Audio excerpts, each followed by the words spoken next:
Hey guys, happy Tuesday. Yes, Tuesday already. Welcome to the Fox 5 Live Zone. I'm your host, Guy Lambert. Thank you so much for joining us on a Feel Good Tuesday. Coming up on the show today, it's the shocking images we've all seen, pulling at the heartstrings. An Israeli hostage held by Hamas digging his own grave. We're going to speak with the man who is an associate of the family. Hey, have you seen it? In this case, we're talking about all the signs for National Night Out. Yes, a chance for you to get out and celebrate with your neighbors, and local law enforcement will get you up to date about that. And dare I say, a local state now dubbed one of the most obsessed with social media? Guess what state? You'll have to stick around to find out. All that and more coming up on the show, but you don't have to stick around for this guy. Tucker Barnes now joining us with all things weather right here on the Live Guy Zone. is the ultimate tease with these stories. You like that? Were you a tease in high school? Yeah, well, girls were teasing me. Yeah. Yeah, me too. When you're short, didn't really work out for me. I came up empty-handed most of my years too. It wasn't a lack of effort, it was a lack of interest. But Tucker, look at us now. Yeah, right? Who knew one day we'd be here, right? Okay, let's do a forecast. 75. Here's the deal. Been a cloudy morning, and it'll be a mostly cloudy afternoon, Guy. It won't be a couple things. It won't be too humid, it won't be too hot, and it won't be stormy this afternoon. So mostly a good news forecast. I know it's not quite as bright as yesterday, but no complaining when temperatures are running a few degrees below average. And we can, rejoice here in a week that doesn't feature big storms or any major issues. Satellite and radar quiet. You can see some cloud cover. Have had a couple sprinkles and showers across north central Virginia for the first half of the day. Much of that isn't touching the ground, but we have had a couple instances where we've had a shower or a little bit of sprinkling reported, and that will continue for a few more hours. So much of the area and most of the area will be dry, but if you're off to the south, you might encounter a few more of those showers in the next hour or two. I think by mid-afternoon it'll be just kind of partly sunny across the region. High pressure up there all the way to the north near Ottawa. You ever been up to Ottawa? I have not. Me either. I've always wanted to go though. Yeah. That part of the world, never been there. But either way, high pressure up there. Compliments of our friends to the north here delivering more dry air. And for this time of year, relatively cool air. So we will be in the low to mid 80s today and tomorrow with that area high pressure doing its thing. And we'll call daytime highs about 5 degrees below normal, kind of low to mid 80s the next couple of days, with a few showers that will sneak in here both Wednesday and Thursday afternoon. None of that's heavy. It's not major storms. Okay. It's not flash flood material or anything like that. But we'll have a few showers around Wednesday and Thursday afternoon. I think we're going to be dry on Friday, and then this weekend a little bit more humid with a couple of showers and storms both Saturday and Sunday. All right, good to know. Good stuff. Tucker Barnes, all things weather right here on the Live Zone. Guys, if you haven't already done so yet, make sure you download the Fox Local app. That way you can take your forecast on the go. All right, we start the show with a tragic story out of Suitland, Maryland, where a 9-year-old boy died earlier today following a fire at a 2-story home. Fire crews responded just after 1:30 this morning to the 5800 block of Alth Road, where flames had engulfed a single-family residence. The assistant fire chief, Carol Spriggs, told Fox 5's Maureen Ume that the boy was pulled from the home in critical condition, but later died at the hospital. Investigators say they do not believe smoke detectors were in that home. That fire is believed to have started in the living room. 2 firefighters were taken to the hospital for evaluation. Their injuries are not believed to be life-threatening. Well, switching gears to politics, they say everything is bigger in Texas, including the drama. In just 2 hours, the Texas House will reconvene after quickly adjourning yesterday when it failed to reach a quorum. State House Democrats fled Sunday in a bid to block a GOP-led redrawing of the state's congressional map, which has the support of President Trump. Meanwhile, the other big story of the hour, the House Oversight and Government Reform Committee has issued subpoenas to the Department of Justice and a number of high-profile former government officials surrounding Jeffrey Epstein. Joining us now to discuss this and so much more is Mr. Arif Halaby, political strategist and ready-to-go host back here on the Live Zone. Arif, always good to see you, my friend. Welcome back to the show. Thank you, guys. Great to be here. All right, let's jump into it. In this case, we're going to start with the chaos unfolding in Texas. You heard me make mention of it. Everything is bigger in Texas. Used to live there. Well, so is the drama. Texas Governor Greg Abbott has ordered state troopers to find and arrest Democratic lawmakers. The Republican-led Texas House voted to issue civil arrest warrants for Democrats who left the state to delay a vote on GOP redrawing district maps. Now, those civil warrants cannot be enforced outside of Texas. The governor says those lawmakers will also be fined $500 each day they delay the vote. You talk about chaos, Arif. You know, I'll see if you take a look, it's kind of ironic that the Texas Democrats actually fled to Illinois, one of the most gerrymandered states in the union. 45% of the state voted for Republican President Donald Trump, who many would agree, and myself included, a little bit controversial. In other words, some people that would have voted for the Republican just didn't. And maybe some people that would have voted for a Democrat chose President Trump. So I understand that. But when you have 4 out of 17 of the congressional seats are Republican, meaning they have gerrymandered out at least, well, maybe 6 or 8 other seats that should be Republican. And the Illinois State House actually is filled as well with a Democrat majority, and it shouldn't be based on the vote. California, just as ironic, I guess. California is 43 Democrats to 9 Republicans. And 38% of the state voted for President Trump. 38%. So you should have somewhere in the neighborhood of, let's say, 20 Republicans, but they have gerrymandered the daylights out of California and Illinois, the 2 most Democrat-held states. And Guy, here's just another thing. This is standard operating procedure. Both parties do it since the 2020 census, and Republicans have cried foul quite a bit because there were a lot of illegal immigrants that were included in that census. And so because of that, they have skewed the numbers a little bit more towards the border states. But if you take a look, Texas actually had half a dozen prominent Democrats flip parties over the last 5 years and become Republicans, including strong border Democrat congressmen and women have changed parties and become Republicans. I think that scares the Democrat Party. I don't blame them, because it sees that there's a trend of Hispanic men leaving the Democrat Party, just like black men, single black men, leaving the Democrat Party and going to the Republicans, specifically President Trump's idea of border security and safety for families. So I see some changes coming. It's definitely a different time when it happens to you, and the shoe's on the other foot, it seems. Yeah, well, one thing's for sure, yet again, we'll find out the latest when the Texas House at that reconvenes in just about 1 hour and 50 minutes. Let's move on to the other big story of the day. In this case, the House Oversight and Government Reform Committee has issued subpoenas to the Department of Justice and a number of high-profile former government officials surrounding Jeffrey Epstein. Let's just be clear here, Arif. This is really just the case, the issue, the topic that won't go away. You know, you said Jeffrey, who was that again? Jeffrey what? Epstein. Oh, Epstein. I have heard this name for 20 years. Look, you're right. Look, Jeffrey Epstein is not going to go away until President Trump understands that that's what the base wants, which is really a definitive end to this controversy. I think there's a challenge, and we've spoken about this before.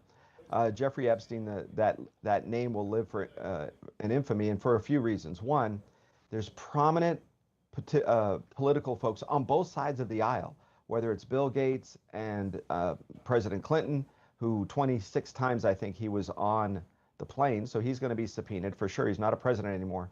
And I'll tell you how you find this out. All of those men and women had a security detail. You can compel those security men and women from the Secret Service. They were on the plane with President Trump. In fact, they probably observed things. I'm not saying I have friends there that told me this, but they have probably observed things that they are not super proud of. In fact, I know 2 of them may have actually resigned because of the activities, stepped down from that particular presidential detail. So there's a lot of questions to be had. I would say there's both sides would be embarrassed greatly, whether it's billionaire financiers, whether it's going to be political operatives that have been on that plane. We know Prince Andrew from England is still trying to claw his way back into the good graces of the King Charles. I don't think that'll ever happen. I think sunlight is the best disinfectant for this disgusting behavior of pedophilia and child rape, and these men and women are allegedly a part of it. I think they need to be exposed. I know President Trump maybe has some decorum or the inability to wrap everybody into this one loop. But Guy, can you imagine anybody sitting out and trying to defend the attack of children? Disgusting. Yeah, it's downright disgusting no matter what side of the aisle you'll That's sit right. on. We have time for one more, Arif. In this case, we now know that a number of young adults are less likely to closely follow politics and are less likely to see the value in voting. That is disturbing. Well, remember the old adage is all politics is local. The local issues will drive young people, I think, to vote. And I think you'll see it in a couple of different ways.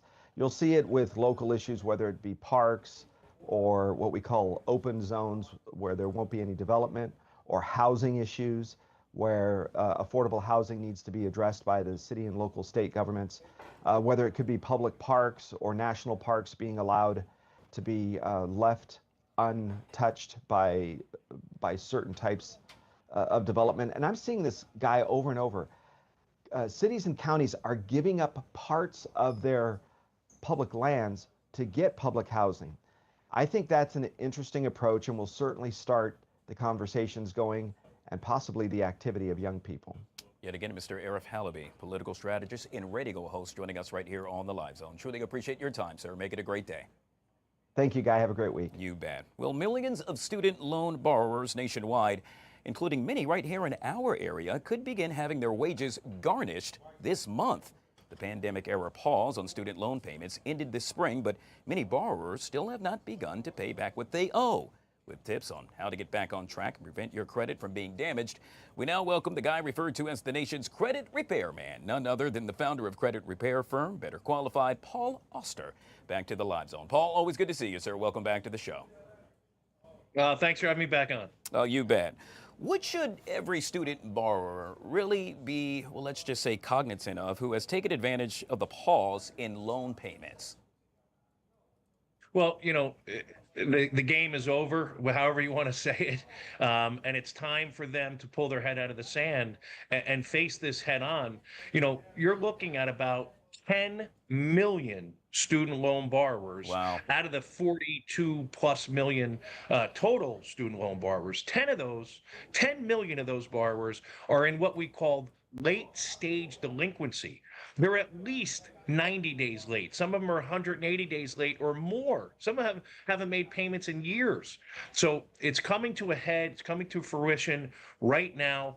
These borrowers have to understand it's not just the student loan anymore. It's going to have a significant negative impact on their overall credit profile, which will then wind up costing them more money for every financial transaction, for insurance policies and premiums, for security deposits, for renting an apartment, maybe a job. So they have to take this head on. It's not going to go away. I understand. Look, it's been a political football. It's been going back and forth, debt forgiveness, no debt forgiveness. But the reality is it's not going to be forgiven. So go to studentaid.gov. There's only one place to go, studentaid.gov. Unfortunately, you now have bad actors that are pouring in to prey upon these borrowers when they're already in the worst position that they could be in. All right, so you just made mention of studentaid.gov. Is that the site I need to go to if, guess what, I can't pay for these student loans that I now owe? That is, because here's the reality. You have income-driven repayment plans, which it's right in the name. Your new monthly payment is going to be directly correlated to your current income. We've seen payments go from $100+ a month to $5, $10 a month. So there really are no excuses here. If you can't repay the loan, you have to let them know I can't and why you can't repay it. Are you completely unemployed? Don't forget that there are still some debt forgiveness programs with these student loans. If you're in the public sector, that's the loan forgiveness. If you're a first responder, if you work for a nonprofit, if you're a teacher in an urban area, you might actually be eligible for loan forgiveness. The problem is here that a lot of the borrowers aren't even going to studentaid.gov. They're not communicating with the loan servicing company, so they don't even know what their options are. They just kind of hoping they're going to run around for the next 4 years, hoping maybe the next administration will bring back debt forgiveness. That's not a way to approach this program because, again, it's going to be much, much larger than just the student loan problem. Yeah, to your point, it's a modern-day case of hide and go seek. In this case, they will find you. And with that being said, if you do not pay, can you talk about some of the consequences that one could face? Yeah. So again, if you miss one student loan payment, if you're 30 days late, you fail to make the payment 30 days after the first due date, these are mostly younger borrowers, thin credit profiles, could easily cost them 25, 50 points or more off their credit score. 60 days is even worse. 90 days is even worse. Typically, if an account goes 120 days past due, then it goes into collections. When that happens, this is what they're talking about with garnishing wages. They can file a civil judgment against you. Now, this is a matter, it's a court order, and they can garnish your wages. A judgment can do even that much more damage to your credit profile. Moving forward, it'll be almost impossible.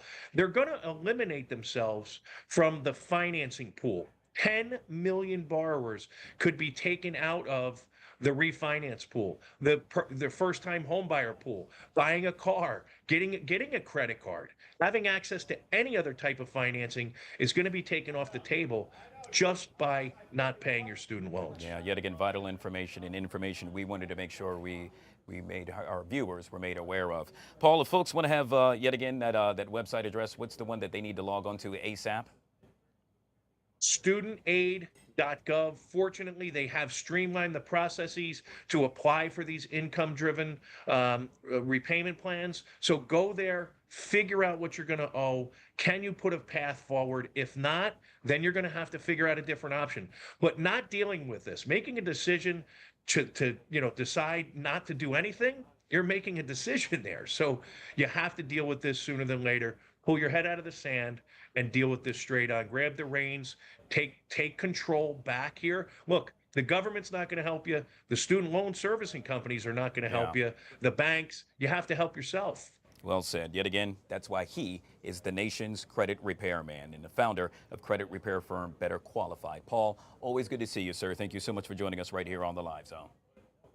Have a good day. You bet. Well, the Transportation Secretary, Sean Duffy, recently unveiled a package of new initiatives, pilot programs, and regulatory changes to the long-haul trucking industry. For many, it's a welcome relief from the challenges the industry has faced in recent years. Joining us now to discuss this and so much more is Mr. Mike Kucharski. He's the co-owner and vice president of JKC Trucking, and yet again kind enough to join us on the Live Zone. Always good to see you, Mike. Welcome to the show. Thank you for having me on your show. All right, so this is a big deal, specifically affecting those that happen to be in the trucking industry. I'm hoping you can elaborate with regard to how it's affecting you, your colleagues, in the whole realm of trucking. So yeah, there's a couple things that happen. We have the withdrawal of the speed limiter rule. We have the safe truck parking. But the big reason, I think, the two main issues that are coming out are the double brokering and the freight fraud drives up prices. You know, cargo theft and freight fraud are reshaping trucking operations.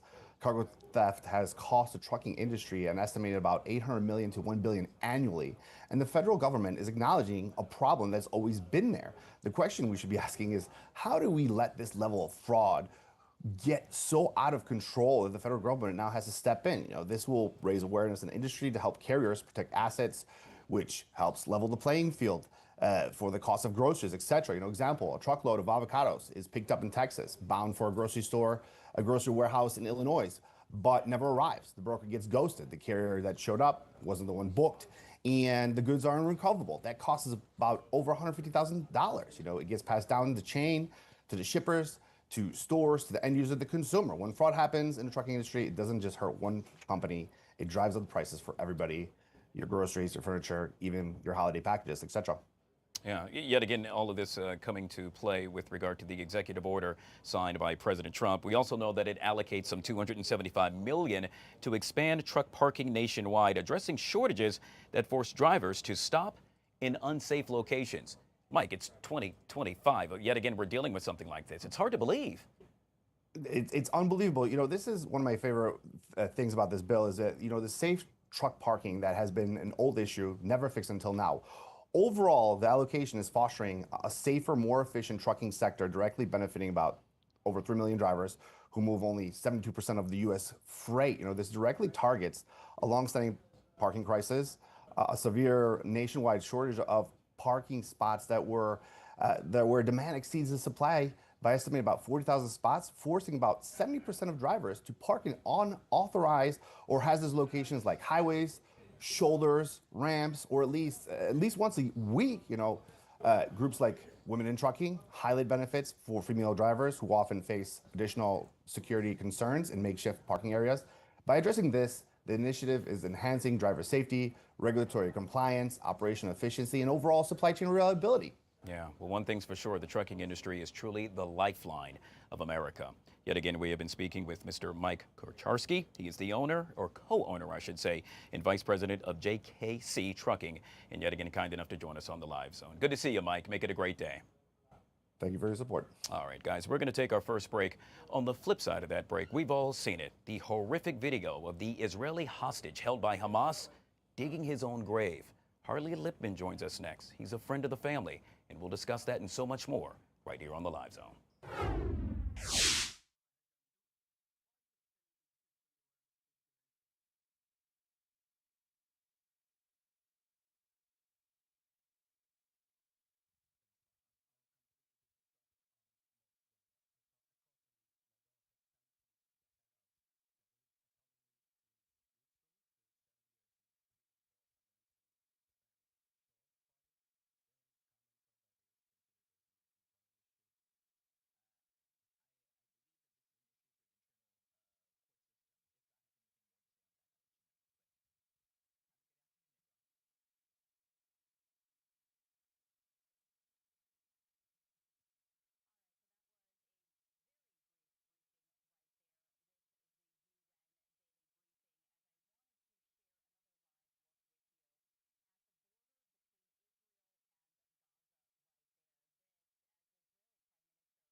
All right, guys, back here on the Fox 5 Live Zone. Well, a group of some 600 retired Israeli security officials, including former heads of intelligence agencies, have now written to President Trump to pressure Israel to immediately end the war in Gaza. Their appeal comes amid reports that the Israeli Prime Minister, Benjamin Netanyahu, is now pushing to expand military operations in Gaza as indirect ceasefire talks with Hamas have now stalled. Joining us now to discuss this and so much more is Mr. Harley Lipman, foreign policy expert, back here on the Live Zone. Harley, always good to see you, sir. Welcome back to the show. Thank you very much. Good to see you as well. Harley, more than, as you just heard me make mention, 60,000 people have now been killed as a result of Israel's military campaign in Gaza. Obviously, all of this starting on October 7th when Hamas invaded and yet again took so many lives and took so many hostages as well. The main group supporting hostages' families now condemn the idea of a new military offensive, saying the Prime Minister, Benjamin Netanyahu, is leading Israel in the hostages to doom. What say you, sir? Well, I understand the hostage families. If I had an immediate member of my family that was being held as a hostage, I'm sure I would try to do everything possible to get the hostages released. And it's just so tragic for them. And what this all tells me is how brilliant the strategy of Hamas is and how much they're winning with this strategy. I mean, it's an evil genius. It's like on the scale of the Gestapo and the Nazis, you know, convincing Germans they should exterminate Jews and nearly getting away with it. It's the same thing here with Hamas. They've managed to get the whole world to turn on Israel, even Israeli citizens, even hostage families. And I think everybody's very frustrated with the war. And I think that I understand the arguments of Israeli former intelligence chiefs and tens of thousands of Israelis. It's a very tough situation. Israel's kind of damned if they do, damned if they don't. Yeah. But Bibi Netanyahu is holding on to the view of what makes wars really come to an end, and that is you ultimately defeat your enemy and they surrender. And that's how wars end. And however ugly it is along the way, this is a strategy that apparently he's going to pursue. Harley, I sit in a studio thousands of miles away from where all of the chaos is unfolding. I have seen video and picture after picture of children in Gaza, in essence, as if they are starving and looking for food. And then on the flip side, we see this, and that is Mr. Yachir David. He is now, or has been for quite some time, a hostage of Hamas, taken on October the 7th. And dear God, he is digging, in essence, his own grave. To see these images on both sides, Harley, and I should make mention, and correct me if I'm wrong, but you happen to be an associate of the family, it just pulls at the heartstring, no matter what side you sit, just from a humanitarian standpoint. Right. You know, here, his mother has been in my home twice. And and his brother has been in my home as well. And he's speaking out now for him. Yes, it's really painful to see this. And the fact that Hamas showed this video of him emaciated, like someone out of Auschwitz, digging his own grave. Think of the levels of cruelty this is, that Hamas would let his family see this as her son is wasting away, who's innocent. This is not a Palestinian political prisoner who's murdered women and children in Israeli jails that they're looking to make an exchange with. This is a person who's innocent, whose crime was enjoying a music festival. So Hamas released the film for two reasons. One is they want to get the families distressed.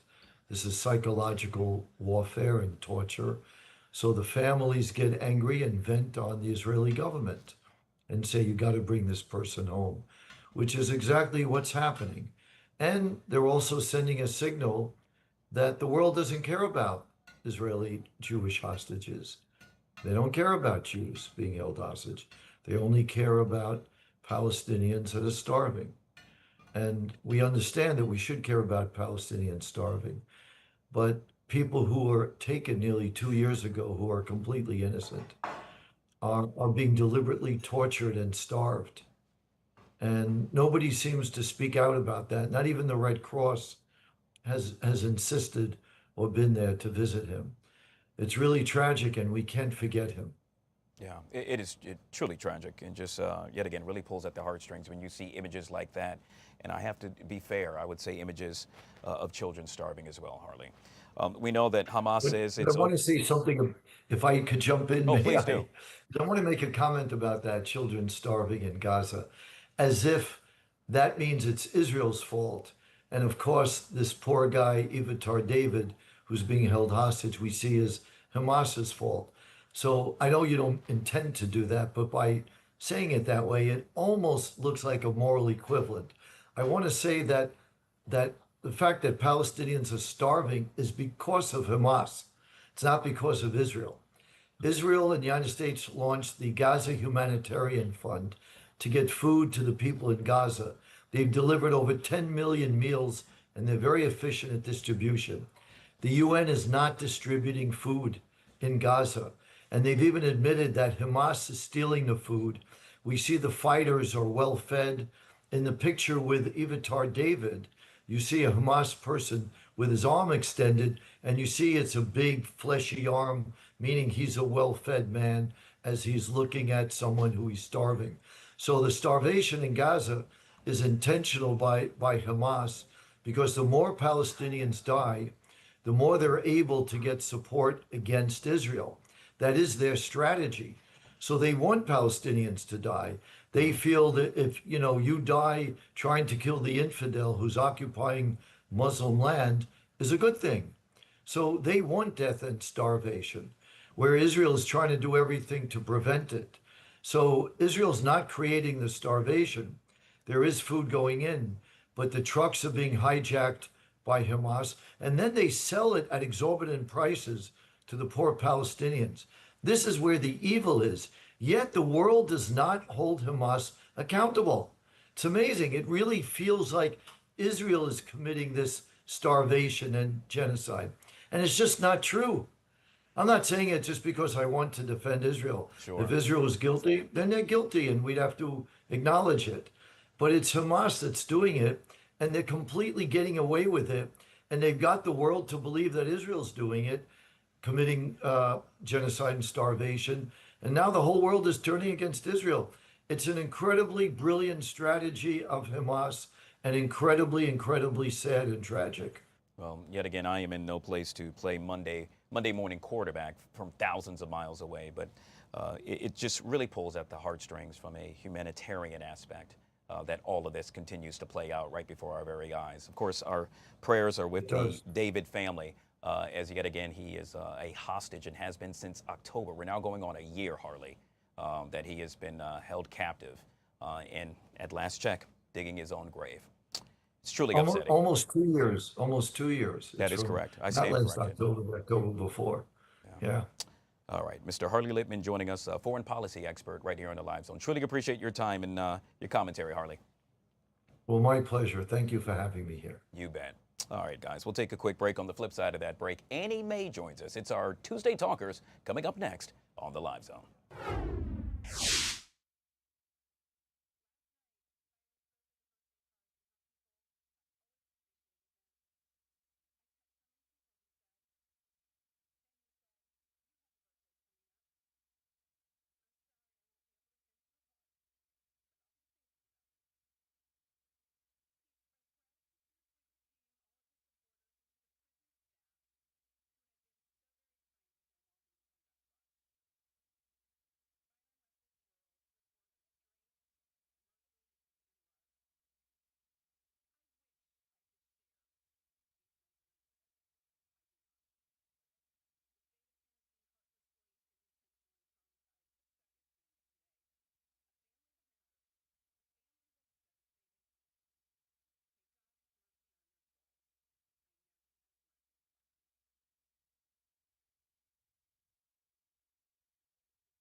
All right, guys, back here on the Fox 5 Live Zone on a Tuesday. Annie Mae back here for our Tuesday Talkers. What's up, my friend? Hi, Guy. Were you about to do the wave? I was gonna do the prince. I've been watching The Crown, so I'm just gonna envision myself as Queen Elizabeth in the royal family. Well, you do it awfully well, my friend. Oh, thank you. Hey, let's talk boyfriends. I bet you that got your attention. I have one. I know you do. The question is, what type of boyfriend is he? In this case, well, you don't have to tell us, but in Okay. this case, we're talking different types of boyfriends. Apparently, the golden retriever boyfriend was Oh, yeah. all in, okay? Now, these are guys that possess similar qualities to a golden retriever. Sweet, gentle, affectionate, eager to please, and even easy to train. This is the first time I'm reading Easy this. to train is hilarious. That's hilarious. But anyway, gone are the days of the golden retriever. Enter the black cat. Don't have me do that again. No, please. In this By all case, means. black cats, they're known as being quiet, mysterious, and a complicated guy. Black cats are not ones to make big romantic gestures, but despite their detached exterior, they are very emotional underneath. Oh my God, my boyfriend's a black cat. Oh, How did I know that? And he would describe himself the same way. But he's very romantic. That's the one thing I would Yeah. say that he'll send me flowers like once every like 3 weeks. Good guy. He sends me flowers a lot. He's really romantic, always plans dates and stuff for us. So that's the one thing I wouldn't agree. But like through and through, very emotionally in touch, very sensitive. Yeah. Always thinking about other people. But he definitely is like mysterious. Has like kind of a. I'm very extroverted. Sure. He's extremely introverted. Hey, opposites Except for attract. when it comes to me. Yeah. Yeah. So like, and people say that they're like, oh, well, you know, you have to have some stuff in common. Like, yeah, we obviously have stuff in common. Yeah. But we're definitely two different people in terms of like our external. Sure. You know, for sure. I'm just a little confused as to why someone would align me with a dog. The dog. Why are you easy to train? That's sus. That's crazy. I would say most women would probably say, at least if you're married, that's what their husband is. They're like, very easy to train. I wouldn't say my boyfriend's easy to train. Yeah, you're not married yet. He doesn't need it. Somebody trained him well before me. Thanks, His boyfriend, mom. His mom. His mother. Right. His mother. Okay. That is just so funny to me. Yeah. I would say, I think I'm a mixture of both. I'm not easy to train. Well, yet again, if you want to please, happy wife, happy life, Yeah. happy girlfriend, whatever, the same Compromise. thing. Yeah. Yeah. So, and then I would consider myself somewhat mysterious. I've been told Yeah. that before. So Yeah. I'm a combination of a black cat and a, A little somewhere in golden the middle. retriever. Yeah, like a doodle. like a Don't doodle. call me that. Like a chihuahua. Okay, we're gonna. No, I am for sure a chihuahua. Well, oh my arguably gosh. a pit bull. Or a pit bull. Yeah. I am vicious. Your bark is is My real. bark, don't mess with me. Yeah. All right. Hey, so many times at this job and anything and everything else we do, Yeah. we get kind of stressed out, don't we? Yes. Oh gosh, it can be so stressful. But we love it. However, what if I told you that now there's a way in which you could relieve your stress? And well, it comes from screaming, but not just screaming, anime, screaming into a pillow. Take a look at this. Apparently, there's a new pillow out. It's called the Power Shout. It's a portable voice suppression device. It's a small pillow made from high-density memory foam to give everyone an outlet for their most unhinged urges to scream. Apparently. I need to do that every once in a while. I mean, okay. Yeah. You don't have to be a genius in order to come up with this. I mean, Yeah. whoever's doing this is making a lot of money off Yeah. of nothing. From like something from a Hallmark movie. Yeah. For me, I'm sure. What are things that help you kind of reduce like anxiety, let you kind of chill throughout the day? You know, it's being by myself. Yeah. And doing apps. Well, I'll have the TV on, but it's just like brainless. It's something that I'm not even watching, but you just sit there and veg out. For Yeah. me, because I rarely get a chance to do that. Yeah. For me, I think things that help me kind of like relax, maybe on a daily basis, de-stress, are like I write things down. Really? Uh-huh. It's almost like journaling, but it's not. Like I've just started writing things down because then I won't have to like, Things to express it. remember or just how you're No. feeling? Oh, I always write down things that I remember, like Oh my to remember. gosh. Oh my gosh, if I didn't have horrible my at that. agenda, I would be a lost soul if I didn't have my people that just go through the day and don't have a calendar or don't have anything that they just write like their thoughts over the course of a daily basis. That's crazy to me. I guess I'm cray-cray. Yeah, that's crazy. But I'm a very like visual learner. Sure. I'm a visual learner where like I need to see something done and then I can do it and then I need to be thrust into the deep end Yeah. for me to try it. So it's Gosh. like, yeah, so I need to write things down, see them, visualize them. That's how I understand things. Learn something new about I anime every understand day. my own emotions by writing them down. Wow. Yeah. You know what? Maybe I should try that. It does work, and every day I just have like a list Is of there like things. a certain time that you start in the morning, afternoon, or just Usually in the morning. I've recently started as of like 2 weeks ago. I've kind of Wow. started like, Okay. All right. Well, I guess I'm gonna start writing stuff down, I used guys. to, like a long time ago, I used to pretty do it consistently, and then I stopped for a little while, and then I've like more recently been getting back into it. Okay. Yeah. Well, and if that doesn't work, just pick up a pillow. In this case, this new pillow, and scream. We'll end with this. Obsessions. Are you obsessed with anything? For me, I'm not going to say food, but I love eating. I love Coffee. Yeah, I was going to say that for you. Yeah. I fear it's All right. coffee. Well, guess what? A lot of folks obsessed with social media. Yeah, The question yeah. is, what states happen to have the biggest obsession, if you will? In this case, that falls to none other than Oregon. Coming in Yes. at number 2, my home state, the state for lovers. Virginia, Virginia. followed by New York. Now, this was based upon the social media related searches for 100,000 people, highlighting strong engagement with platforms like Instagram, TikTok, and Facebook. I'm from VA. I'm a little bit older, well, a lot Yeah. older than you, and so, but I'm not like obsessed with social media. You? I say my generation is. I wouldn't say I'm obsessed with social media. I would have no problem unplugging. On vacation, I unplug. Wow. Usually, yeah, when I'm on vacay, I'm like, okay, toodles. I don't really look at it. Oh my gosh, I'm the Yeah. opposite. I'm like, look at me. I'm right Well, here. I like take a picture or whatever, and I like do, but usually when I'm outside, I can't see it anyway. I can't see my phone, the reflection and stuff, and I'm like, I can't deal with that, so I'll read a book usually over the course of vacations. Usually, I have no problem with doing this. I think if I were like challenged to do like a month long or whatever, I could totally do it. Wow. Yeah. It really strikes me that Virginia is number 2 because, I mean, so I grew up in Northern Virginia, Yeah. but I'm thinking like rural parts of Virginia. I mean, Yeah. are folks like really just stuck on their Probably phones like all day? DMV, Virginia, like Yeah. Nova, Virginia. I could definitely see that. And if you live in Nova, you understand. You get it. You get it. People that don't live in Nova don't understand Nova. You know? Yeah. And if that doesn't work, yet again, just pick up a pillow. Just pick up it And scream. Andy May joining us for our Tuesday Talkers right here on the Live Zone. I truly appreciate you. Thank you. We'll take a quick break, guys. We'll be right back.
All right, guys, back here on the Fox 5 Live Zone. Well, it's a case that has been haunting Montgomery County for more than a decade.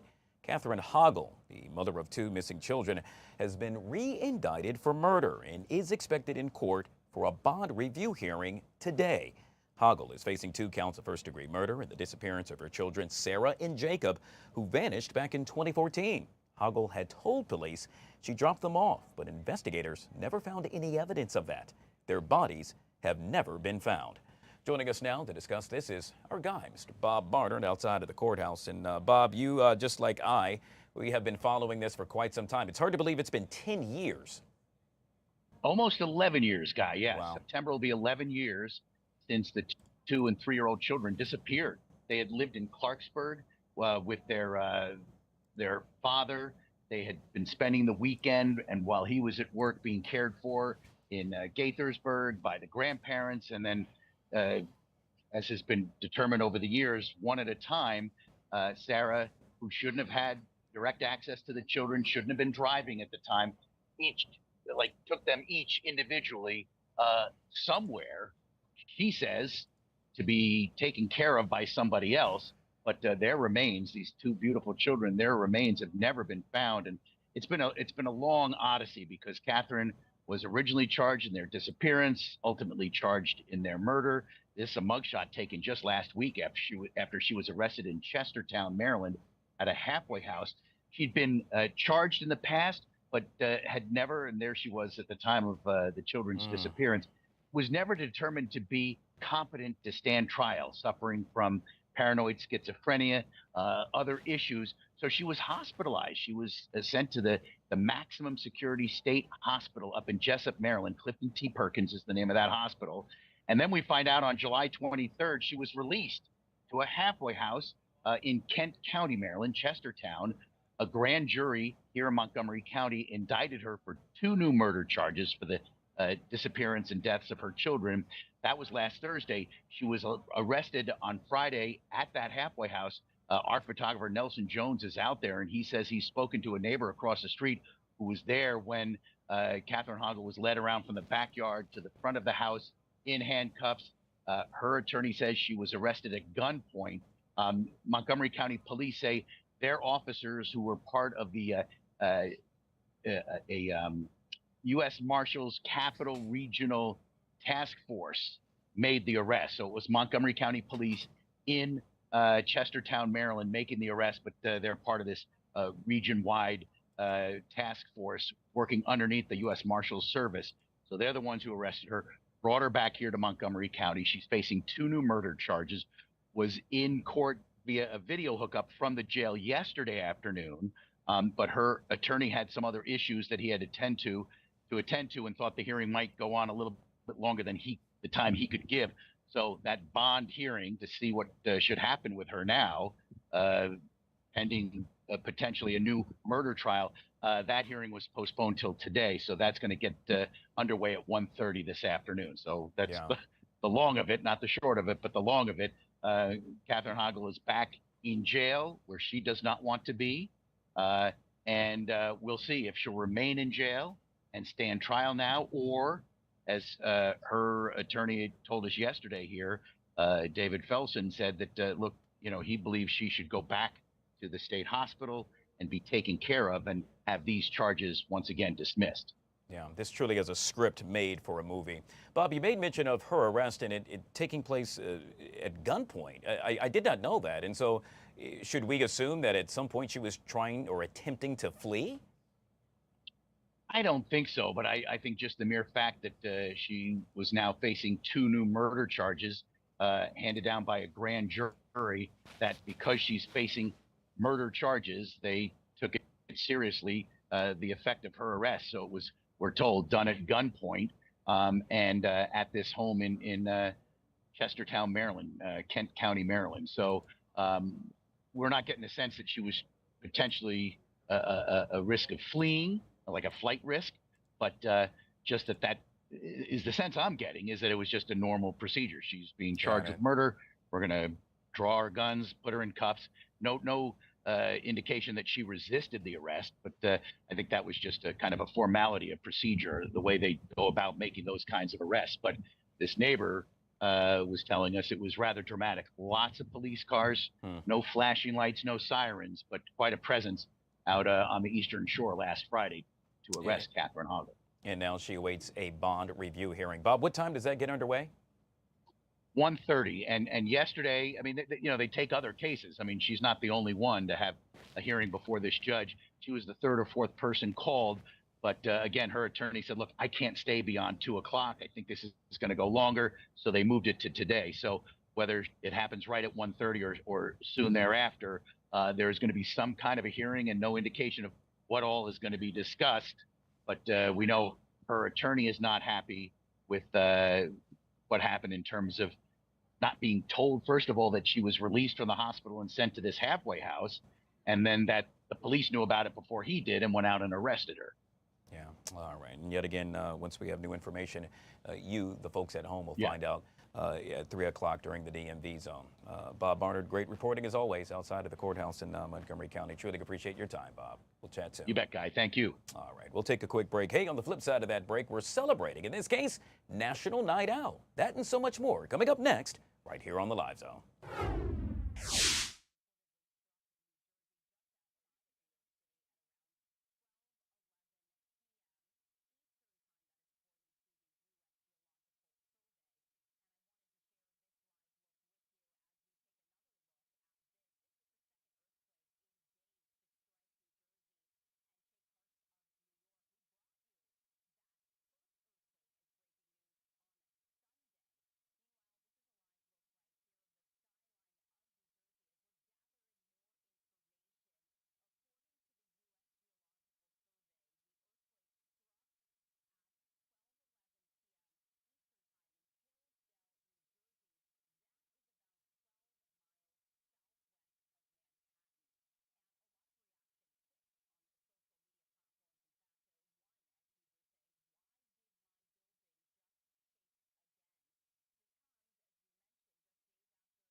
All right, guys, back here on the Fox 5 Live Zone. It's officially a party with a purpose. And what am I making reference to? National Night Out, an important event that fosters community engagement and promotes positive relationships between law enforcement and residents. Now, this annual event not only serves as an opportunity for neighborhoods to come together, but also highlights initiatives aimed at enhancing public safety and crime prevention. Joining us to discuss all this and so much more is Executive Assistant Chief Andre Wright back here on the Live Zone. Officer Wright, always good to see you, sir, and welcome back to the show. Good to see you. Thank you for having me. But of course, this is a big deal. I have been a part of this, meaning I go out, I help support. You get a chance to see the great guys and gals of law enforcement. You get a chance to pull the good old Mr. Rogers, won't you meet my neighbor? And you get a chance to all come together and really have a good time. Yeah, no, I agree. It's one of my favorite times of the year as well. I think for community as well, it's not something we have to necessarily put on the calendar. I think we all look forward to it. It gets bigger and better every year, and it continues to build upon the message that, you know, it's important that we continue to build trust with each other, work alongside of each other. They'll say we see each other, we know each other, and we're safer together. And that, aside from all of the fun and the games and the resource booths and the dancing and the delicious food, it's always a great time for me. Yeah, you bring up food, that got my attention right there. But you know what, Officer Wright, I remember, as I stated, I have attended many of these, and I remember one year there happened to be a young man that I would assume was a part of a gang. And he told me that, well, let's just say he didn't have good relations, if you will, with the local police department. Well, by the end of the night, I saw him and several officers laughing, giggling, and having an amazing time. And I thought to myself, that's what this is all about. It's about bringing everyone together so that there's a better understanding. Absolutely. I think that whenever we get the chance to gather outside of crisis, you know, on a front lawn or a grill or at rec centers, watching basketball games, all of the things that help to humanize the badge, I think people get a chance to see us differently. We get a chance to really show off, you know, our inner selves. And I think anytime we have the opportunity to do that, people who are a little apprehensive get a chance to sort of let their guards down. And before the night is over, we're all laughing, because at the end of the day, we all live in community. We all want the best for each other. And this day, I think, profoundly helps to elevate that message. Yeah, as they say, the proof is in the pudding, and in this case, the pudding happens to be the community. And so you have been doing this for many years as well. I'm curious, what have members of the community say to you with regard to actually getting this done each and every year? I think, you know, the community sentiments happen to be the same. You know, they talk about how much fun they had. For those who had not come to the events previously and had not come to some of the ancillary events that we have all year, when they come to this event, they're genuinely surprised to see how much fun that they have, and not just with law enforcement, but with other people in the community that they had not had the opportunity to get to meet and to get to let their hair down and laugh and have fun. And so when people leave this, they leave full of joy and love and hope, and it extends throughout the coming days and weeks. And so it's just a wonderful occasion, and we encourage everyone to come on out. Like you said, I've been doing this 31 years. Wow. And it's 42 years of existence, and I look forward to it every year. Officer Wright, we'll end with this, and I was making mention of this interview to my mother earlier. She's based down in Florida. And I said, yeah, I can't wait to have the officer on. Obviously, we're talking about National Night Out. And she said to me, well, she wasn't really familiar with it. And it got me thinking. I would argue that with regard to the Metropolitan Police Department, you guys and gals do it big and better. I mean, there's just absolutely. so much focus on this. Can you explain why? It's important because I think with all of the other things that we have going on, and the First Amendment events, and just all of the things that go on in a major city like this, I think it's important for us. You know, Chief Smith talks about how important family is. And so she has really stressed how important it is that we really put as much focus on this day and gathering community and dealing with the very seasoned to the very young, so that everybody leaves happy and with a greater understanding of our partnership. And unless you really put major focus on something like this, then you're not going to have the outcomes that we desire. And that's why the Metropolitan Police Department under Chief Smith really does it big. We're going to be out in all 7 districts. We work with faith-based, we work with our schools, we work with our ANCs, we work with everybody. Our private partnership, everybody is going to be out having fun today, and I hope to see you and your team out there. But of course, I should make mention, my colleagues at WPGC, the Good Morning Show, they're going to be out as well. I believe over in Hillcrest, over in Maryland. But yet again, this spans D.C., Maryland, and Virginia. Bottom line, show up and show out, as they like to say. Folks that want to find out more information, Officer Wright, how would one go about to do so? So they can go on our website, npdc.dc.gov, and it'll have all the information as to where we're going to be in all 7 districts. The host site is going to be in the 4th district, but everything about National Night Out will be there. Absolutely love it, and absolutely love what the guys and gals at the Metropolitan Police Department are doing day in and day out. Thank you so much for your service, sir, and what you all do. Thank you. Thanks for having us. Yet again, we've been speaking with Executive Assistant Chief Andre Wright, joining us right here on the Live Zone. We'll take a quick break. On the flip side of that break, let's have a little fun, shall we? Celebrity Dish coming up with the Media Prince next on the Live Zone.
All right, guys, just like that, back here on the Fox 5 Live Zone. It is now 1 o'clock, yes, the top of the hour. 1 hour down and 1 to go. And well, when it comes time for a little Celebrity Dish, which is happening right now on a Tuesday, we're bringing this guy. We're talking about media royalty. Yes, the Media Prince right here on the Live Zone. You know what the best part about introducing you, Media Prince, is I get a chance to see behind the scenes you getting ready, and then you start getting on. It's just the funniest thing. Welcome to the show, my man. We are live in the zone, and behind the scenes, we are still live. I wouldn't do it to you, but at some point, I want to show the viewers what you got going on, and it's a lot. It's cool, but it's a lot. All right, let's jump into it. In this case, speaking of a lot going on, Tiffany Haddish fans scratching their heads over a photo she took with gossip blogger Jason Lee with a baby. Jason Lee posted the picture to Instagram, writing a cryptic caption, "The cat's out the bag." People want to know if the two had a baby together. Now, it wouldn't be all that random since the two have discussed having a baby together on Jason's podcast. What are we thinking here, Media Prince? When they said cats out the bag, I'm like, who are these cats and where's this bag? Because what? This was information I was totally not looking for. It just stumbled on my timeline. When I saw it as well, I was a bit like, wait, what? What? I do know that she's an avid host for his Hollywood Unlock Awards each year. And I know they have a close bond and a friendship, but I ain't know it was this close. which has me wondering, are they intimate? Are they lovers? Are they boyfriend and girlfriend? What's going on? We need answers. What's going on? But also, it seems like this may also be something that they're in the works of doing, and this is going to start the conversation. So we'll see where this goes. Hopefully, it's into a TV show or something where they may be parenting it, because I don't know what this relationship gives with Tiffany Haddish and JC Lee being the parents of a child.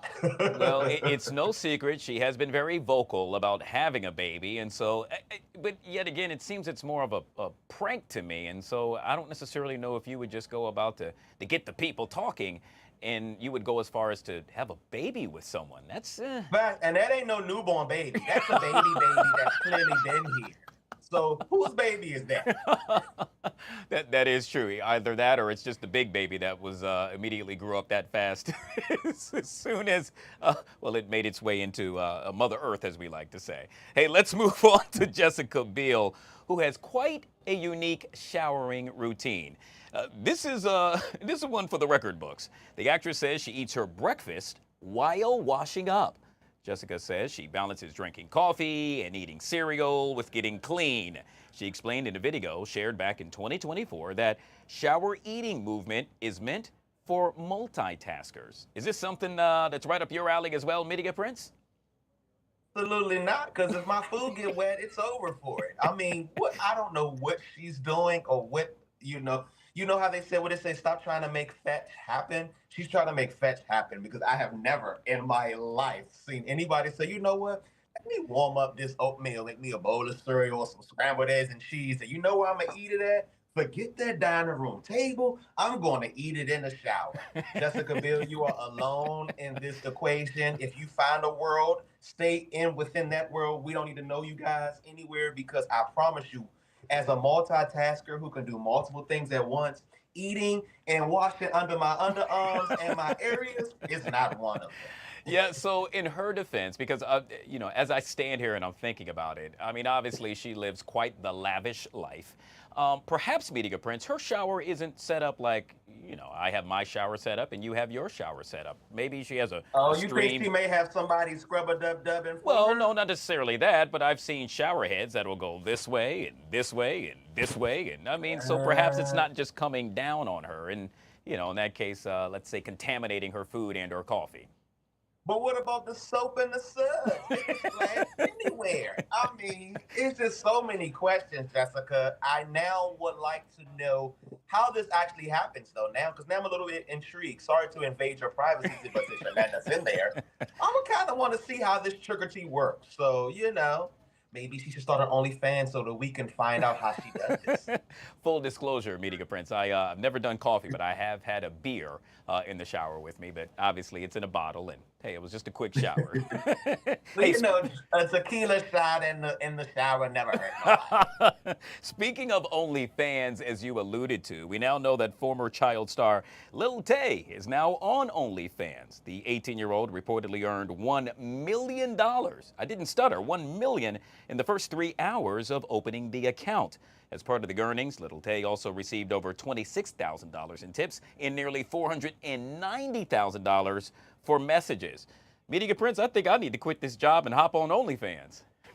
Facts, because Lil Tay, is that the little girl that used to be on viral years ago? People, y'all are just making people rich for no reason. Lil Tay, please go away. Ooh, you heard the rhyme? Lil Tay, go away. I tell you this, though. I mean, it apparently is a way in which you can really generate revenue. I mean, and I would argue that it doesn't have to be promiscuous. I mean, I'm pretty sure there's certain things, content that you could put forth that perhaps folks just want to know more about. Maybe the behind the scenes of how she got to where she happens to be now or what have you.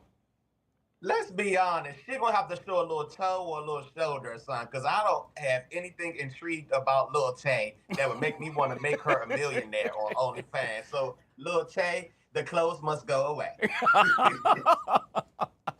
You're going to have to coin that one, Media Prince.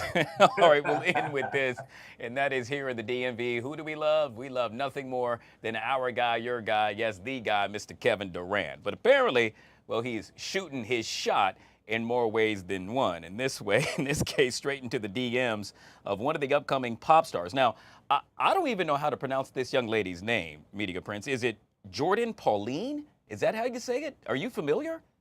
Do you see her on your screen? Yeah, well, that's what I said. But let me finish the story. Apparently, she recently revealed that Durant reached out to her Instagram. According to the star, he's one of the many big names vying for her attention. And it's funny because my script says she's a star. I don't know who this is. Other celebs who have reached out include Bow Wow alongside with several NFL players. So if that's the case, apparently I'm behind.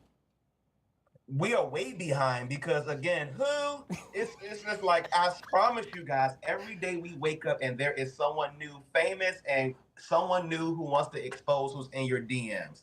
I think this may be her catch to how we get to know who she is, but we can care less. Of course, you're a pretty young lady. Of course, people will slide into your DMs. What are we supposed to do with this information? I don't know. It's up to you to respond. Kevin Durant is just doing what any other man who sees a gorgeous young lady on Instagram. And from the DMs, it doesn't seem like he was really offensive or disrespectful. So, hey, but again, who is this singer of which we are talking about? Because I feel like we're just talking about so many people that are just mysteriously now getting famous. And I'm like, we're in the era where we're just making anybody famous. So now I'm going to go digging since we are talking about her. We're going to see exactly who she is and if she can really sing and if the mic is on, as the kids say today. Well, I'll say this. The mere fact that she exposed that lost all credibility with me. I mean, as long as it wasn't offensive, in my opinion, that should have just stayed between, the both of them. And so. Hello, and then since we don't know who she is, she might need a Kevin Durant because their career may not go far, and you just ruined it by putting him out there. See? And there you have it. That's when you drop the mic. Media Prince joining us for a little celebrity dish on a Tuesday right here on the Live Zone. Always good to see you, my friend. It's always good to be seen. Also, go get my book now. It's on Amazon. Okay, yes. Well, Media, I got 1 minute. Tell us all about it. So it's a book. It's called Prince Telepoems, and it's just about my life in poetry form. I'm going back to my essence of writing poetry, so you get to see how skillful I am in the area of poetry. Yes, I do multiple things. I just don't shower and eat at the same time. Well said. Put it up to the screen one more time so we can see it. Here you go, ladies and gentlemen. All right. And it's out on Amazon. Make sure you go grab a copy, not now, but right now. Media Prince, always good to see you. We'll chat soon. All right, guys, we'll take a quick break. Yes, sir, we are live in his home. And we'll be right back.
All right, guys, back here on the Fox 5 Live Zone. Well, by now, you have probably heard of the Trump Gold Visa card. It's a type of residency permit for the U.S. that allows investors a path to residency and citizenship if they commit at least $5 million to projects within the U.S.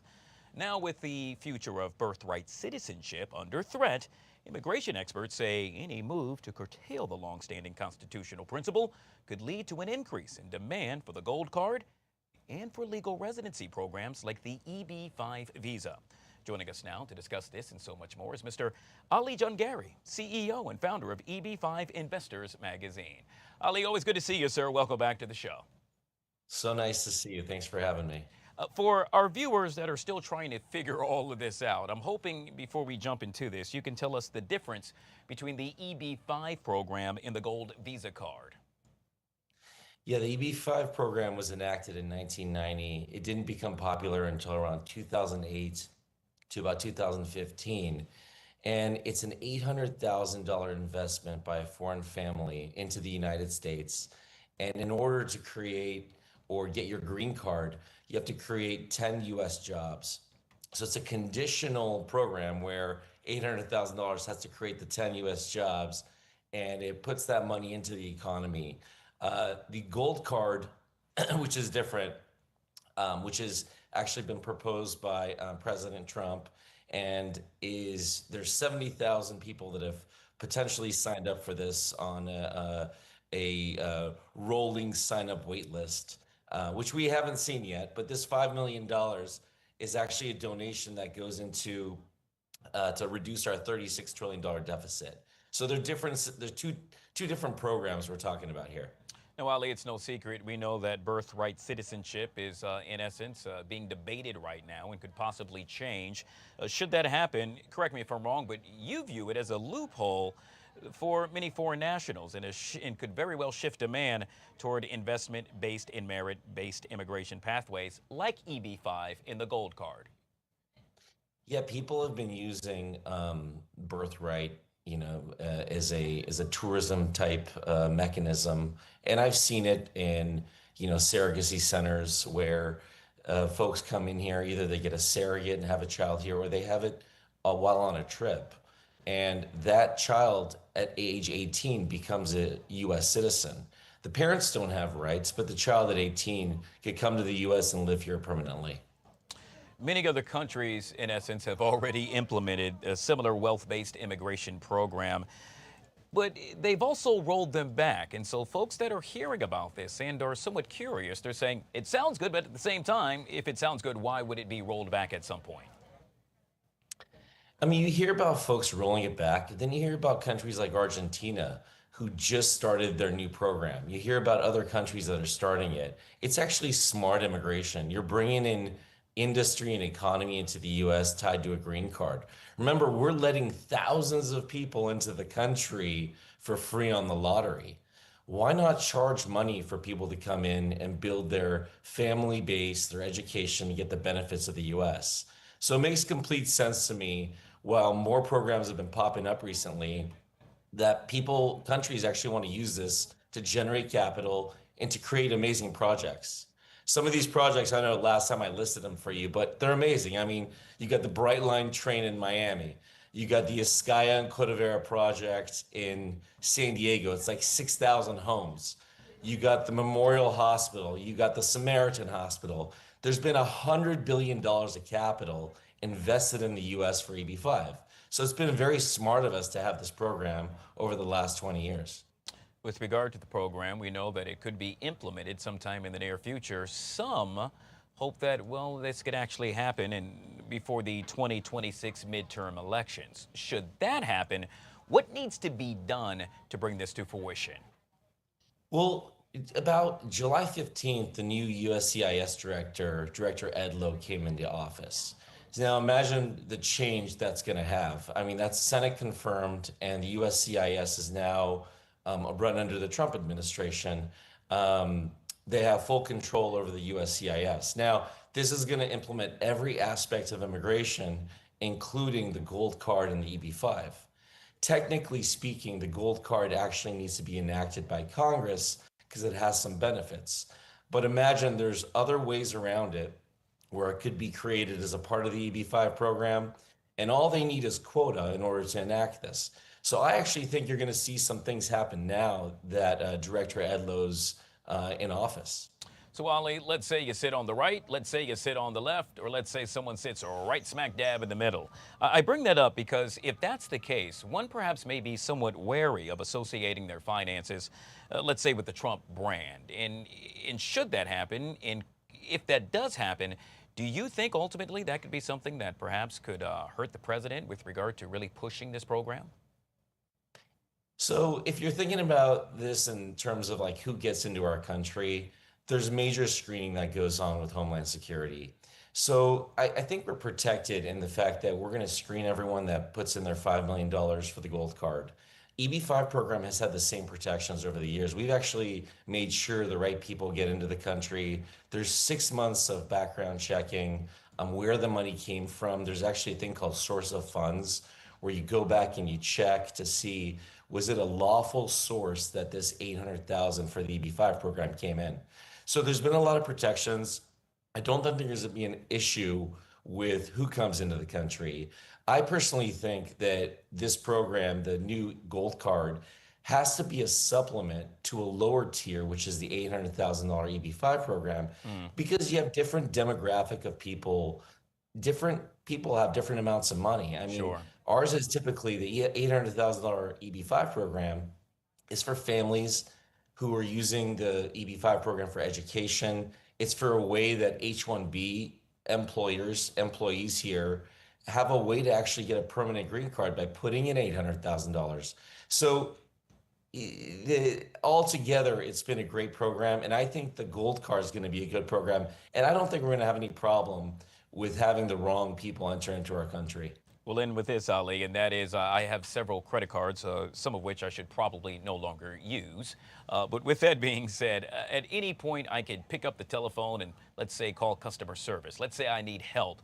Would we see something like that implemented with those that, let's say, have the Trump Gold Visa card?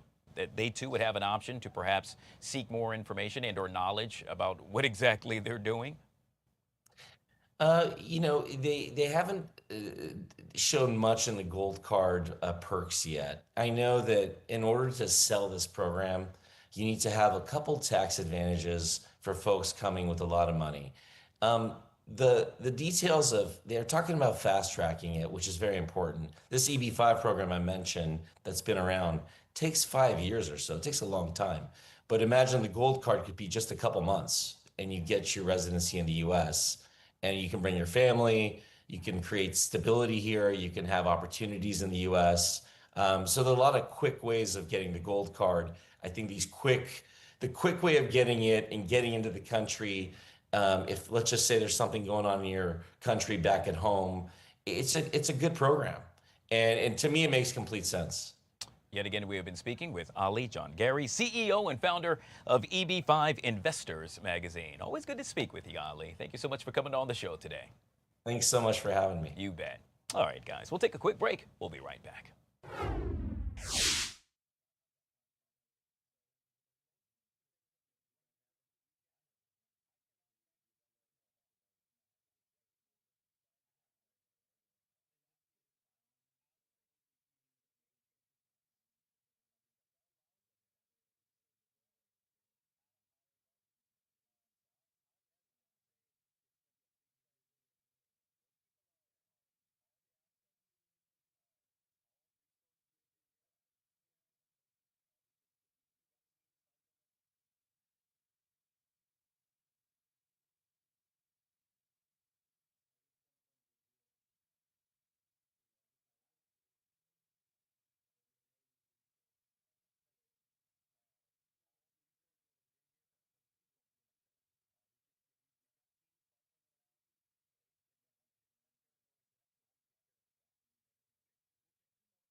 All right, guys, back here on the Fox 5 Live Zone. Chris now joining us, and it's well, first of all, host, I should add, of Do You Like It or Not? We're going to talk about that in just a second.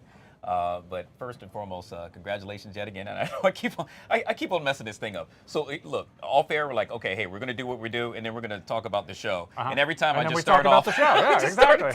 And that's okay with me. I have no problem talking about the show that I host every night, 7:30 on Fox Local and streaming on YouTube on Fox 5 DC's YouTube page, where I need people to join in my Lion Zoom room so that they can weigh in on topics like the one we're about to talk about as well. It is officially award season. Listen, the surest sign of fall to me is not the pumpkin spice latte. It is the MTV VMAs. It's always right at the beginning of September, like right around or after Labor Day. You're back in school. I literally remember being a college freshman and like everyone gathering in people's dorms to watch this. And the nominations for the 2025 MTV VMAs, Video Music Awards, came out today. Wow. And let's just say it's going to be mayhem.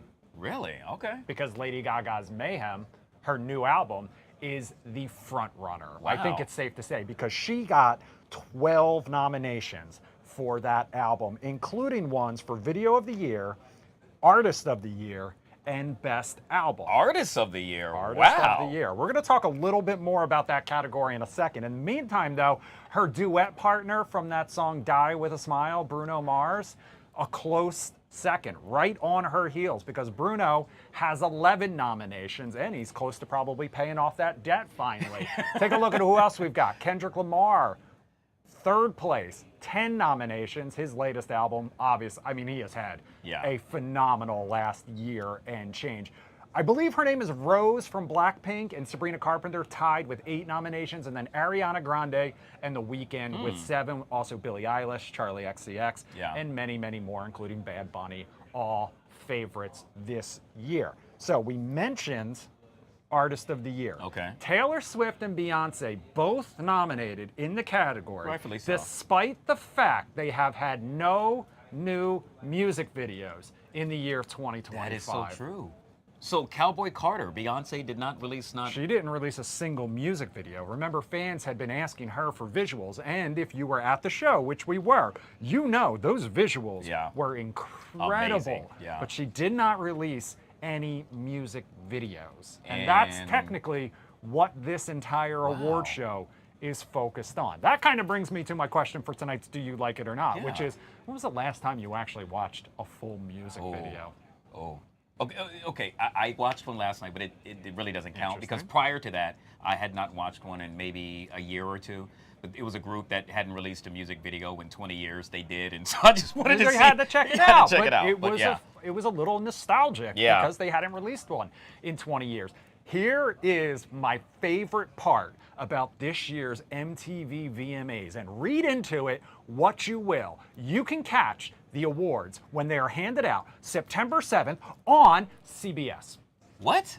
But it's the MTV video. Correct. I'm confused. It will simulcast on MTV as well, but they are literally kind of undercutting their own award show, because you no longer have to have MTV to even watch it. A lot of fans on social media have kind of commented on this, and the fact that MTV as a channel, not quite what it used to be, more known for like reality TV these days, and has been for more than 20 years, it's safe to say. Wow. They recently, did I see that they recently got rid of MTV News as well? Or was that E-News? One of the two. E-News definitely got the axe recently. MTV News, I mean, since Kurt Loder days, I really don't.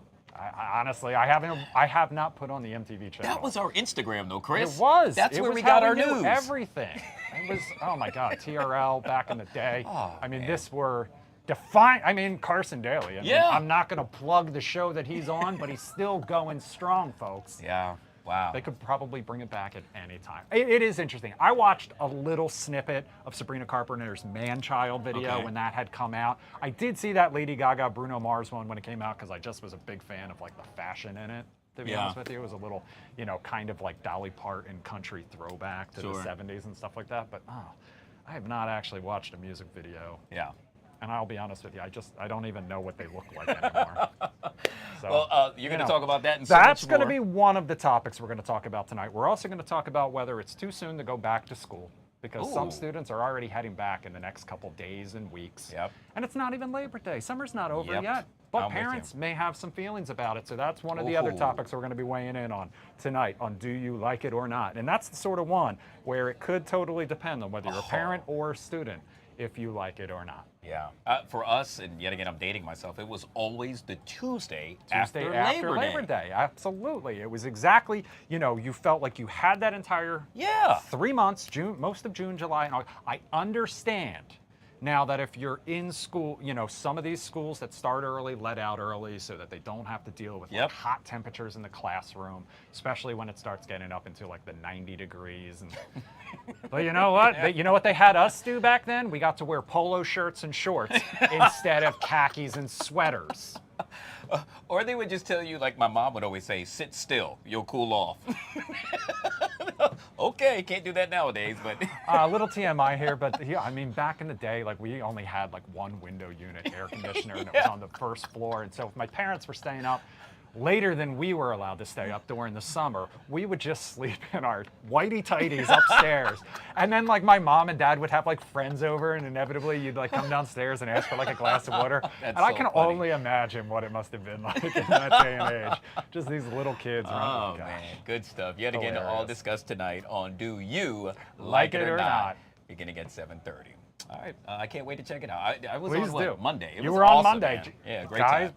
so far, only person who's been on twice. Oh, man. In studio. We've had some regulars in that Zoom room. We need some new faces as well. Yeah. All right, we'll check it out tonight. Yet again, one more time, 7:30, right here on the Fox local app and/or our YouTube page. Chris, joining us right here on the LZ. Thank We'll you. Take a quick break. We'll be right back.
All right, guys, back here on the Fox 5 Live Zone. Let's talk health, shall we?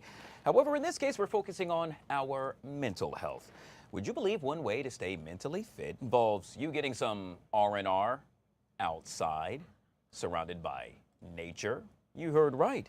Joining us to discuss this and so much more is Erica Spiegelman. She's a 7-time best-selling author, speaker, and counselor. Her latest book, by the way, The Rewired Method, The 8 R's for Recovery. Erica, welcome to the show. Truly appreciate you joining us right here on the Live Zone. Good to see you.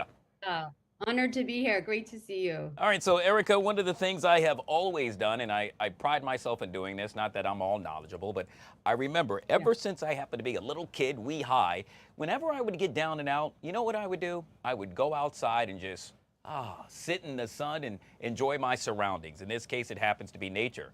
Well, apparently it turns out that's the right thing to do. Yes, absolutely. I mean, being out in nature reduces your blood pressure, it increases physical activity, it's great for stress reduction, it helps mood boosting. You know, the sun being in your face is the phytonutrients. And there's really, I mean, everybody should be getting outside for at least 15 minutes a day. And we're seeing this in cities, in urban environments. They're creating, you know, lots of parks and green belts. And so I think we're moving in the right direction, but absolutely it helps us have a connection with nature.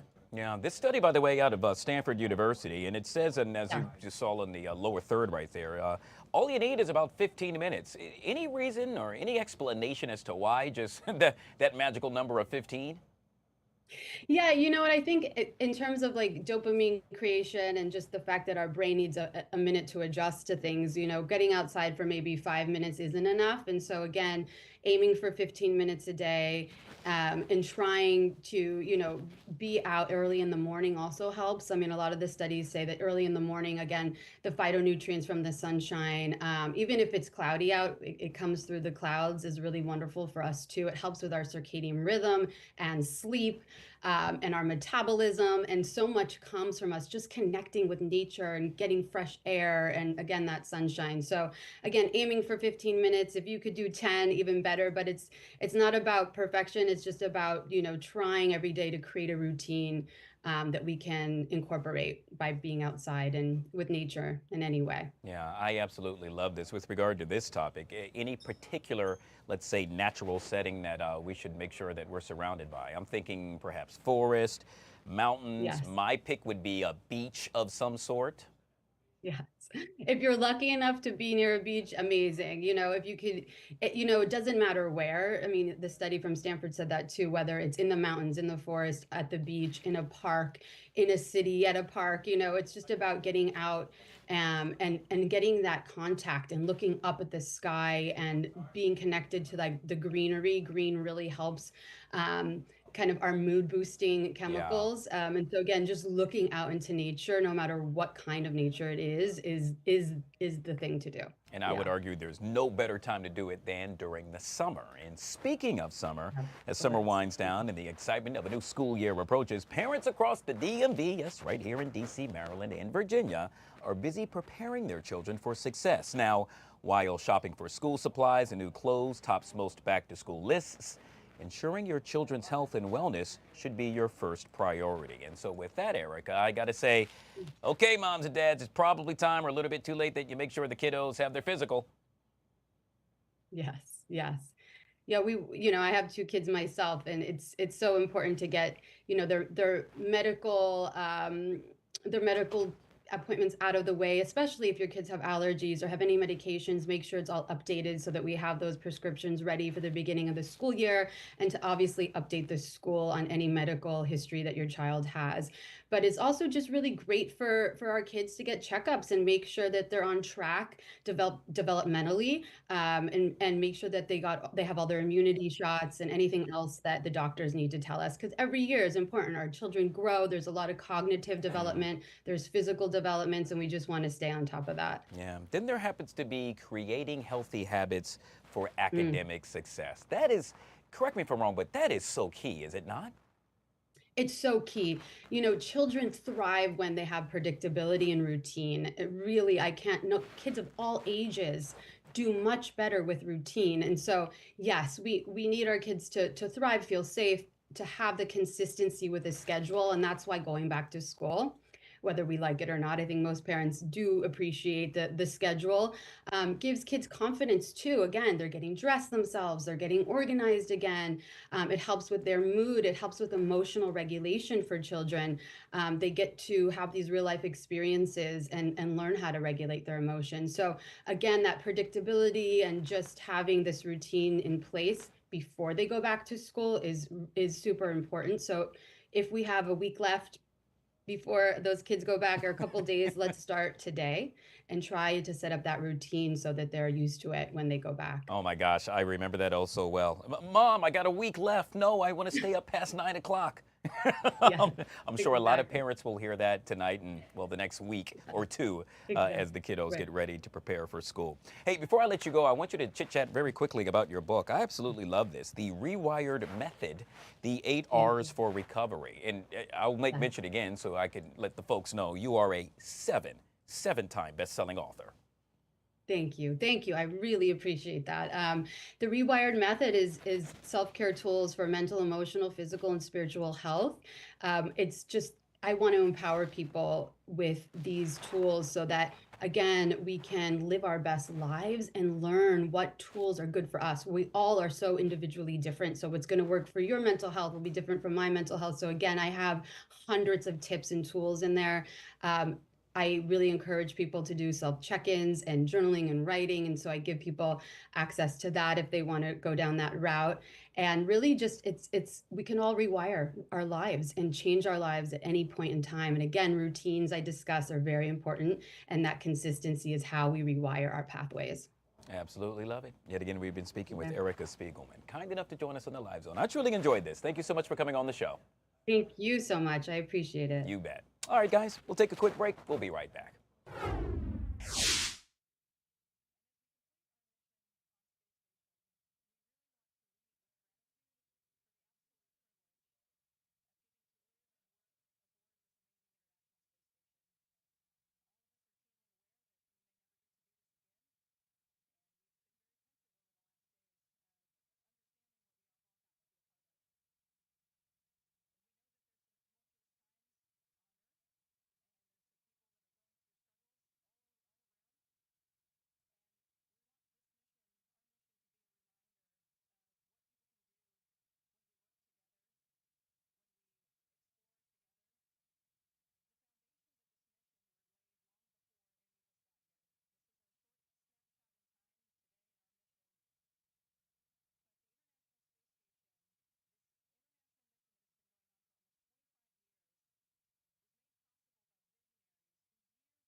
All right, guys, back here on the Fox 5 Live Zone on a Tuesday. Annie Mae back here for our Tuesday Talkers. What's up, my friend? Hi, Guy. Were you about to do the wave? I was going to do the prince. I've been watching The Crown. So I'm just going to, envision myself as Queen Elizabeth in the royal family. Well, you do it awfully well, my friend. Oh, thank you. Hey, let's talk boyfriends. I bet you that got your attention. I have one. I know you did. The question is, what type of boyfriend is he? In this case, well, you don't have to tell us. Okay. But in this case, we're talking different types of boyfriends. Apparently, the golden retriever boyfriend was all in. Okay, now these are guys that possess similar qualities to a golden retriever. Sweet, gentle, affectionate, eager to please, and even easy to train. This is the first time I'm reading this. Easy to train is hilarious. That's hilarious. But anyway, gone are the days of the golden retriever. Enter the black cat. Oh. Don't have me do that again. No, please. In this By all case, means. black cats, they're known as being quiet, mysterious, and a complicated guy. Black cats are not ones to make big romantic gestures, but despite their detached exterior, they are very emotional, underneath. Oh my God, my boyfriend's a black cat. Oh, How did I know that? And he would describe himself the same way. But he's very romantic. That's the one thing I would say that he'll send me flowers like once every like 3 weeks. Good guy. He sends me flowers a lot. He's really romantic, always plans dates and stuff for us. So that's the one thing I wouldn't agree. But like through and through, very emotionally in touch, very sensitive. Yeah. Always thinking about other people. But he definitely is like mysterious. Has like kind of a. I'm very extroverted. Sure. He's extremely introverted. Hey, opposites except attract. for when it comes to me. Yeah. So like, and people say that they're like, oh, well, you know, you have to have stuff in common. Like, yeah, we obviously have stuff in common. Yeah. But we're definitely two different people in terms of like our external. Sure. You know, for sure. I'm just a little confused as to why someone would align me with a dog. The dog? Why are you easy to train? That's sus. That's crazy. I would say most women would probably say, at least if you're married, that's what their husband is. They're like very easy to train. I wouldn't say my boyfriend's easy to train. Yeah, you're not married yet. He doesn't need it. Somebody trained him well before me. Thanks, His boyfriend, mom. His mom. His mother. Right. His mother. Okay. That is just so funny to me. Yeah. I would say, I think I'm a mixture of both. I'm not easy to train. Well, yet again, if you want to please, happy wife, happy life, Yeah. happy girlfriend, whatever, Compromise. the same thing. Yeah. So, and then I would consider myself somewhat mysterious. I've been told that before. So I'm a combination of a black cat and a little somewhere in golden the middle. retriever. Yeah, like a doodle. like a Don't doodle. call me that. Like a chihuahua. Okay, we're gonna. No, I am for sure a chihuahua. Oh my arguably a pit gosh. bull. Or a pit bull. Yeah. I am vicious. Your bark is. Is My real. bark, don't mess with me. Yeah. All right. Hey, so many times at this job and anything and everything else we do, we get kind of stressed out, don't we? Yes. Oh gosh, it can be so stressful. But we love it. However, what if I told you that now there's a way in which you could relieve your stress? And well, it comes from screaming, but not just screaming, Annie, screaming into a pillow. Take a look at this. Apparently, there's a new pillow out. It's called the Power Shout. It's a portable voice suppression device. It's a small pillow made from high-density memory foam to give everyone an outlet for their most unhinged urges to scream. Apparently. I need to do that every once in a while. I mean, okay. Yeah. You don't have to be a genius in order to come up with this. I mean, whoever's doing this is making a lot of money off of nothing. From like something from a Hallmark movie. Yeah. For me, I'm sure. What are things that help you kind of reduce like anxiety, let you kind of chill throughout the day? You know, it's being by myself. Yeah. And doing I'll have the TV on, but it's just like brainless. It's something that I'm not even watching, but you just sit there and veg out. For me, because I rarely get a chance to do that. Yeah. For me, I think things that help me kind of like relax, maybe on a daily basis, de-stress, are like I write things down. Really? It's almost like journaling, but it's not. Like I've just started writing things down because then I won't have to like, things to express remember or just how you're feeling? Oh, I always write down things that I remember, like remember. Gosh. Oh my gosh, if I didn't have my agenda. I would be a lost soul if I didn't have my people that just go through the day and don't have a calendar or don't have anything that they just write like their thoughts over the course of a daily basis. That's crazy to me. I guess I'm cray-cray. Yeah, that's crazy. But I'm a very like visual learner. Sure. I'm a visual learner where like I need to see something done and then I can do it and then I need to be thrust into the deep end for me to try it. So it's so I need to write things down, see them, visualize them. That's how I understand things. Learn something new about I anime every day. understand my own emotions by writing them down. Wow. Yeah. You know what? Maybe I should try that. It does work, and every day I just have like a list. Is there like a certain time that you start in the morning, afternoon, or just usually in the morning? I've recently started as of like 2 weeks ago. I've kind of started like Okay. All right. Well, I guess I'm gonna start writing stuff down, I used to like a long time ago. I used to do it consistently, and then I stopped for a little while, and then I've like more recently been getting back into it. Okay. Yeah. Well, and if that doesn't work, just pick up a pillow. In this case, this new pillow, and scream. We'll end with this. Obsessions. Are you obsessed with anything? For me, I'm not going to say food, but I love eating. I love coffee. Yeah, I was going to say that for you. Yeah. I fear it's coffee. Right. Well, guess what? A lot of folks obsessed with social media. Yeah. The question is, what states happen to have the biggest obsession, if you will? In this case, that falls to none other than Oregon. Coming in at number 2, my home state, the state for lovers. Virginia, followed by New York. Now, this was based upon the social media related searches for 100,000 people, highlighting strong engagement with platforms like Instagram, TikTok, and Facebook.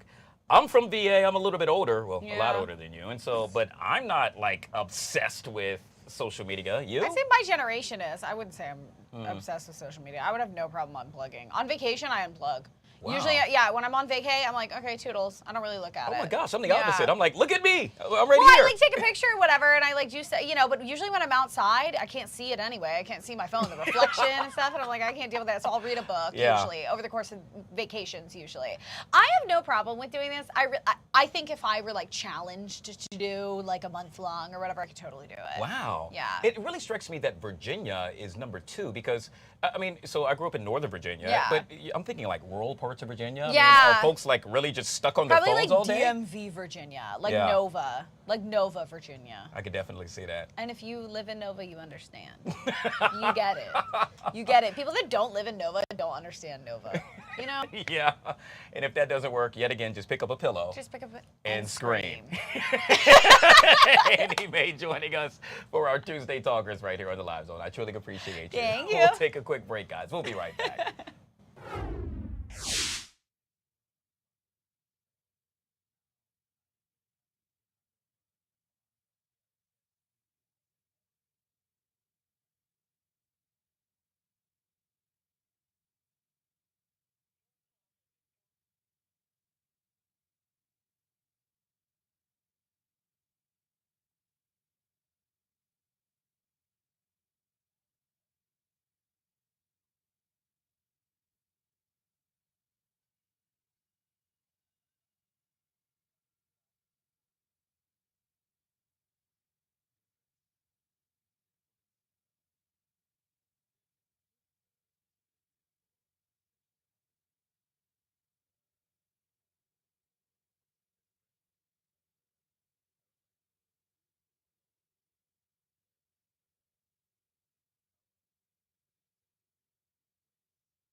Tucker Barnes now joining us with all things weather right here on the Live Guy Zone. is the ultimate tease with these stories. You like that? Were you a tease in high school?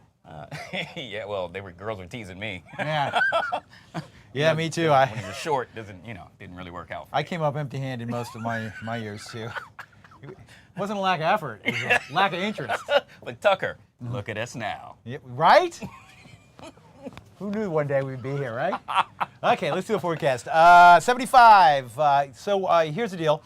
Been a cloudy morning, and it'll be a mostly cloudy afternoon, Guy. It won't be a couple things. It won't be too humid, it won't be too hot, and it won't be stormy this afternoon. So mostly a good news forecast. I know it's not quite as bright as yesterday, but no complaining when temperatures are running a few degrees below average. And we can, rejoice here in a week that doesn't feature big storms or any major issues.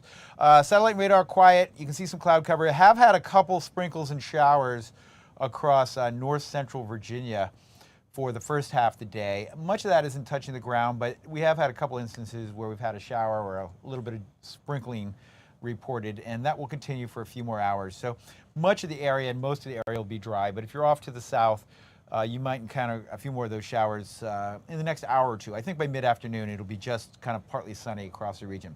High pressure up there all the way to the north near Ottawa. You ever been up to Ottawa? I have not. Me either. I've always wanted to go, though. Yeah. That part of the world, never been there. But either way, high pressure up there. Compliments of our friends to the north here, delivering more dry air. And for this time of year, relatively cool air. So we will be in the low to mid 80s today and tomorrow with that area high pressure doing its thing. And we'll call daytime highs about 5 degrees below normal, kind of low to mid 80s the next couple of days, with a few showers that will sneak in here both Wednesday and Thursday afternoon. None of that's heavy. It's not major storms. Okay. It's not flash flood material or anything like that. But we'll have a few showers around Wednesday and Thursday afternoon. I think we're going to be dry on Friday, and then this weekend a little bit more humid with a couple of showers and storms both Saturday and Sunday. All right, good to know. Good stuff. Tucker Barnes, all things weather right here on the Live Zone. Guys, if you haven't already done so yet, make sure you download the Fox Local app. That way you can take your forecast on the go. Well, it's been quite the busy day. Earlier today, Transportation Secretary Sean Duffy announced a new rule for drones, which was aimed at creating longer flight distances and greater operational efficiency. He was flanked by a number of officials. Let's take a look at it. Good morning, everybody. Thanks for coming out today. Just by way of introduction, I'm here with the FAA Administrator Brian Bedford. I'm also here with Lisa Ellman, CEO of the Commercial Drone Alliance, and Heather Lee, the COO of AUVSI. We were talking before we came out how excited we are. They said that they've been waiting for years for this announcement. So we're excited about what we're going to announce today. We are going to unleash American drone dominance. So President Trump, not long ago, introduced an executive order to make sure that the cabinet put this issue on the forefront, to make sure that we lean in to our airspace when it relates to drone technology. And the problem we have is that on the consumer drone market, China controls 90% of this market. And the problem with that is we're turning over our skies to one of our main adversaries. Huge problem, and it's going to happen no longer. Now, the issue hasn't been that America just can't innovate, America can't create, America can't build amazing drone technology. It's that we've had a bureaucracy in place that makes it incredibly incredibly difficult for innovators to actually innovate, which is why we're here today. This department, along with the FAA, understands how important unmanned aircraft systems are for the 21st century. It's going to change the way that people and products move throughout our airspace. And again, so you may change the way you get your Amazon package. You may get a Starbucks cup of coffee from a drone. The way you get your products will fundamentally change. But what's even more important than that is the impact that it's going to have on manufacturing, on farming, on energy production, filmmaking, medical delivery. Industry needs this rule to make sure they can use this technology that's going to allow them to do business more efficiently and effectively. And I think it's only right that America lead, because we have led in aviation since the very beginning, from the Wright brothers to Chuck Yeager, Pan Am, TWA, the jet age, all American. We are now going to also lead in the drone space as well. And so what we're here to announce today, and Administrator Bedford is going to go into some more details, but we are announcing a new rule to normalize beyond visual line of sight, or BVLOS as it's called. Operators in the past would have to get individual waivers to operate these drones. Very complicated. They were issued on a case-by-case basis. And because of that complication, I don't think we saw the innovation that we should have in America. So with this rule, we are going to eliminate that prior process, and the approval will be done in a far different way. The rules are going to completely change in the way that drone use is going to be approved. And what this is going to do is, again, allow our innovators and businesses to continue to create and innovate and change the way our industry works with the use of these drones. And by the way, we're talking about the commercial use of these drones. Obviously, we look at the rest of the world and how drones are used in another capacity, also very important.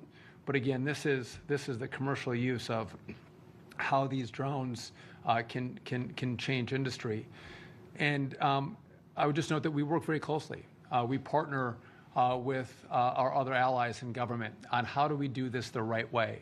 How do we put safety first, the American people first, And so those conversations have been had, but this new rule will enhance safety by requiring safe separation from other drones and unmanned aircraft, if you're going to get a license to fly these.